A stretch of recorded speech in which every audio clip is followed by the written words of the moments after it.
Have you ever watched someone make a decision that looked completely crazy, only to realize months later they were seeing something everyone else missed?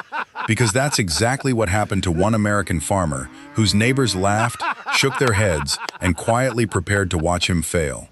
But what they discovered beneath his fields months later would leave an entire farming community speechless. And the most surprising part? His success had been hiding underground the whole time. This is the remarkable true-to-life story of Michael Anderson, a fourth-generation farmer from Idaho's Snake River Plain, one of America's most productive farming regions and famous for growing potatoes. For generations, Michael's family had done exactly what everyone else did. Every spring, they planted potatoes. Every fall, they harvested them. It wasn't glamorous, but it paid the bills. His father farmed that way. His grandfather farmed that way. Even his great-grandfather followed the same routine. Around Michael's hometown, nobody questioned tradition. Why would they? Potatoes had built the local economy for decades. The soil was perfect. The irrigation systems were reliable. The buyers always came. Everything seemed predictable. Until it wasn't. Over several years, farming became more expensive than ever. Fuel prices climbed. Fertilizer costs rose sharply. Equipment repairs became painfully expensive. Labor became harder to find. At the same time, potato prices refused to keep pace. Michael watched his profit shrink season after season. Each harvest looked impressive. Each bank statement looked disappointing. Something wasn't adding up. One evening, after finishing another long day in the field, Michael spread years of financial records across his kitchen table. He wasn't looking at yields anymore. He was looking at profits. And for the first time, he noticed something that changed everything. The farm was producing more potatoes than ever before, yet the family was earning less money. Working harder wasn't solving the problem. It was making it worse. That realization kept him awake night after night. Then, during a trip to an agricultural conference in Boise, he wandered into a presentation that almost nobody else attended. The speaker wasn't talking about bigger tractors, or better fertilizer, or higher potato yields. Instead, the discussion focused on regenerative farming, soil biology, and specialty crops with growing consumer demand. Many farmers walked out halfway through. Michael stayed until the very end. He filled pages of notes. When he returned home, he couldn't stop thinking about what he had learned. Healthy soil wasn't just dirt. It was a living ecosystem. And certain specialty crops could actually improve the soil while generating much higher profits per acre. There was just one problem. Nobody nearby was growing them. When Michael shared the idea with neighboring farmers, they laughed. People around here grow potatoes. That's what this land is for. Don't gamble with your family's future. Even some relatives questioned him. After all, abandoning tradition felt risky, especially when generations of experience pointed in another direction. But Michael wasn't trying to abandon farming. He was trying to save it. Then he made the decision everyone thought would ruin him. Instead of planting potatoes across every acre, he converted part of his farm into garlic, onions, cover crops, and seed production fields. The change looked unbelievable. Passing drivers slowed down just to stare. Some assumed he had lost his contracts. Others believed he was desperate. A few quietly predicted bankruptcy. Meanwhile, Michael worked harder than ever. Growing unfamiliar crops meant learning entirely new planting schedules. Different irrigation methods. Different harvesting equipment. Different storage systems. Different buyers. Every mistake became a lesson. Some fields performed beautifully.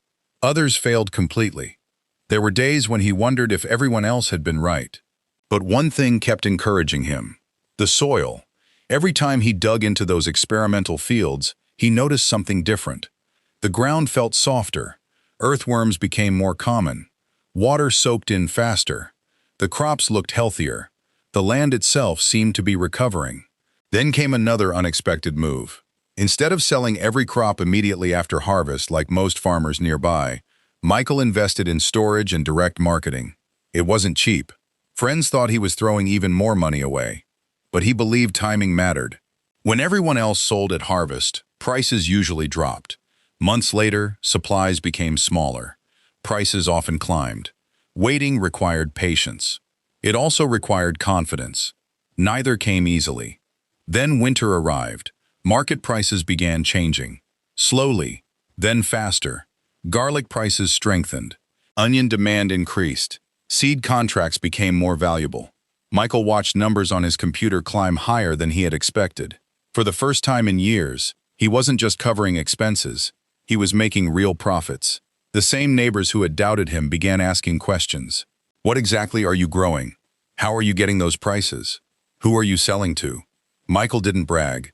He simply shared what he had learned. Healthy soil, diversification, patience, understanding markets instead of blindly following tradition. Then came the biggest surprise of all. The following spring, Michael replanted potatoes on some of the fields that had spent a season growing cover crops and specialty crops. The results shocked everyone. Those potato plants emerged stronger. Disease pressure appeared lower. The soil retained moisture longer. Input costs dropped. Harvest quality improved. Even longtime farmers admitted something unusual was happening. The land itself had changed. Researchers have long shown that crop rotation, soil health practices, and diversified farming systems can reduce pests, improve soil structure, increase water retention, and strengthen long-term productivity. Michael hadn't discovered magic. He had simply trusted proven agricultural science before many others around him were willing to try it. Soon, local extension agents visited his farm. Other growers started asking to tour his fields. Conversations that once mocked him became conversations filled with curiosity. Some farmers copied only small parts of his system. Others gradually adopted crop rotations of their own. Not because Michael told them to, because they had seen the results with their own eyes. Looking back, Michael often said something simple. The biggest crop I ever grew wasn't garlic or potatoes. It was healthy soil. That sentence surprised people, until they understood what he meant. Healthy soil produced healthier crops. Healthier crops created stronger profits. Stronger profits protected the family farm. The real harvest wasn't just what came off the field. It was what stayed in the ground. Today, farms across many parts of America, including Idaho, Iowa, Nebraska, Kansas, California, and Washington, continue exploring regenerative practices, improved crop rotation, cover crops, precision agriculture, and diversified production. Not because farming traditions were wrong, but because every generation faces new challenges. Climate, markets, input costs, consumer demand. Successful farmers adapt. That has always been true, and it probably always will be.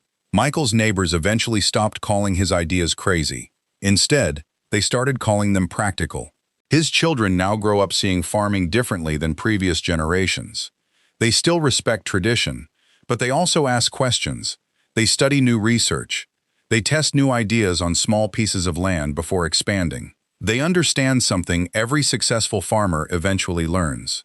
The field doesn't care how things have always been done. It responds to how well it is cared for today. Looking across those same acres now, it's hard to imagine they were once the source of so much doubt. The fields are greener, the soil is richer, the business is stronger. And perhaps the greatest lesson isn't about garlic, potatoes, or even profits. It's about courage. Sometimes the biggest risk isn't trying something new.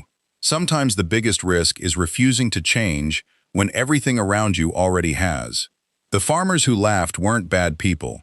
They simply believed yesterday's answers would solve tomorrow's problems. Michael Anderson believed tomorrow required new questions. That difference changed his family's future. And it all began with one decision that looked completely wrong until it proved completely right. So the next time someone tells you that success only comes from doing what everyone else is doing, remember the farmer whose greatest harvest was hidden beneath the ground long before anyone else could see it. Because sometimes the most valuable thing growing on a farm isn't the crop everyone notices, it's the foundation nobody thinks to look at. If you enjoyed this true-to-life farming story and want more inspiring stories about real agricultural innovations, hardworking farmers, and unbelievable success stories from across America, don't forget to subscribe, like this video, and turn on notifications.